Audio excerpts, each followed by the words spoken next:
Hey everybody, this is David, and today I have a little presentation for you. This is a video compiling of people of talking about their worst film of 2014 or their least favorite. So I hope you enjoy, and let's check them out. If I was only to choose one, it'd be Dumb and Dumber 2. Well, the comedy that's involved, I like Jim Carrey as an actor. Any movie he does, I have most of them. Uh, and there's certain parts of the movie that are really funny. There's one part where there's a dog sticking out a window, and it's barking at him, and it's growling and everything, and he thinks it's a joke or whatever. He thinks it's a normal thing. He doesn't realize that the dog's trying to attack him. So he's spitting the foam from the dog spitting foam from its mouth, and it's all over his face, and for him it's normal. That's one of the scenes that I really like. I'd say of the movies I've seen, probably Transcendence. Well, I really like sci-fi. I like the actors. I thought it was very aesthetically beautiful, and I thought the storyline was pretty good. And there were some good action scenes. I don't know.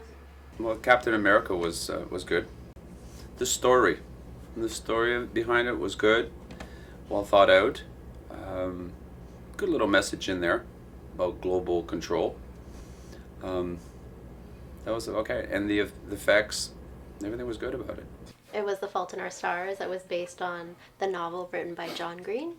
I liked how they showed her backstory of how she got diagnosed with cancer. I think just because I watched it a week after I finished a placement at a children's hospital, it kind of really hit home, like everyone was crying in the theaters.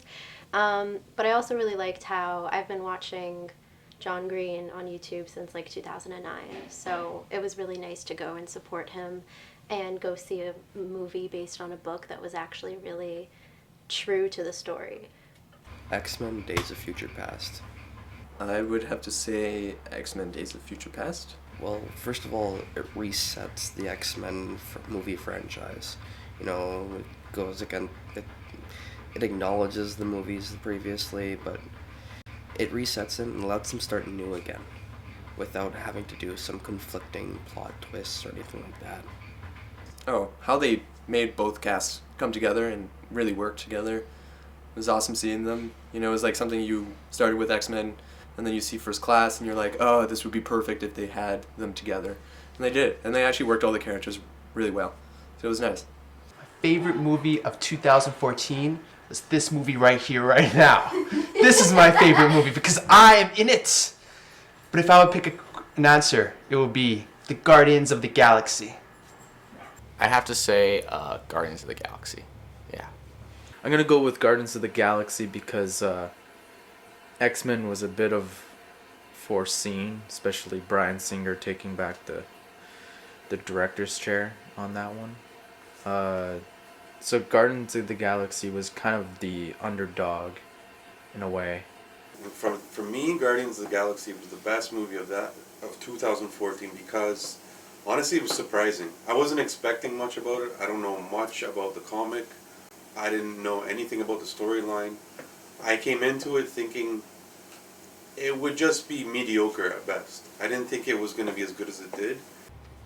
I don't know, it was just a really fun movie. Like the whole time you were watching it, you were just smiling and laughing with like the characters were just all like I like how they each each character had like their own like little development in the beginning, and you saw where they came from, and like all of them were like interesting and just fun to watch.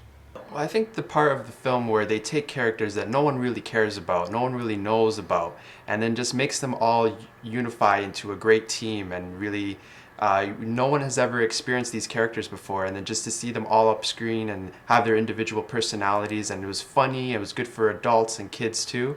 I think that part was really what made it special and different, because it wasn't the Iron Man or the Batman or any of the great other superheroes that we all read about and know about. It was these characters that are new, that not a lot of people have knowledge about, that really made it different and special. For me, some of the surprising points about that movie were, honestly, one of the first things I noticed was actually the soundtrack. The soundtrack was very good. one of the better soundtracks. It's I mean, it just surprised me, the types of music I've never heard before. I just seemed like yeah, it was surprising in that aspect. Yeah.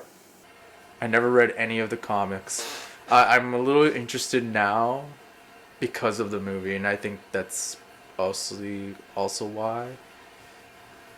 Maybe just because of the characters. I think Groot and Rocket kind of stole that movie with the support of what's the main guy's name now? Peter Quill. I am Groot. So guys, those were some people that I asked to help me out with this, and those were their, opinions. And I hope you guys liked the video. If you did, please subscribe to my channel, like my video, or even dislike it, because we all have different opinions and not everyone's gonna like my shit.